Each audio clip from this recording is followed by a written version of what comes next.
നിലമ്പൂർ ഉപതെരഞ്ഞെടുപ്പിൽ PV അൻവർ ഒരു ഘടകമേ അല്ലെന്ന് LDF കൺവീനർ TP രാമകൃഷ്ണൻ നിലമ്പൂരിൽ CITU മണ്ഡലം കൺവെൻഷൻ ഉദ്ഘാടനം ചെയ്ത് സംസാരിക്കുകയായിരുന്നു അദ്ദേഹം.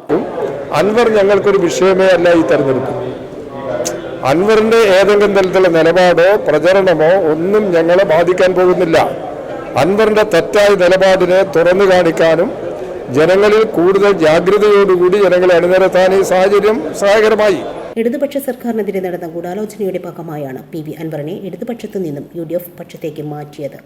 ഇന്നലെ വരെ UDFനെ വിമർശിച്ചിരുന്ന PV അൻവറിനെ എങ്ങനെ UDF ജനപക്ഷമായി മാറിയതെന്നും TP രാമകൃഷ്ണൻ ചോദിച്ചു. PV അൻവർ ഉന്നയിച്ച ആരോപണങ്ങൾ എല്ലാം വസ്തുത വിരുദ്ധമായിരുന്നുവെന്ന് ജനം മനസ്സിലാക്കി കഴിഞ്ഞു. നിലമ്പൂർ മണ്ഡലത്തിൽ തുടർച്ചയായി 3-ാം തവണയും LDF വിജയിക്കും. PV അൻവറിനെ ഒരു ഘടകമായി പോലും LDF കാണുന്നില്ല.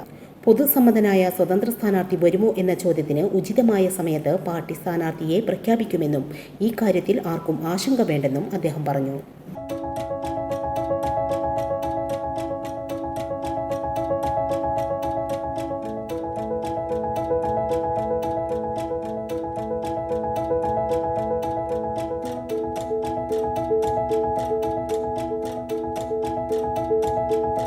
ഇനി വേണ്ടതെല്ലാം വേണ്ടുവോളം വിലക്കുറവിൽ നിങ്ങൾക്കായി മലപ്പുറത്ത് സമ hyper market, Tirur road, Mylapuram, Malappuram.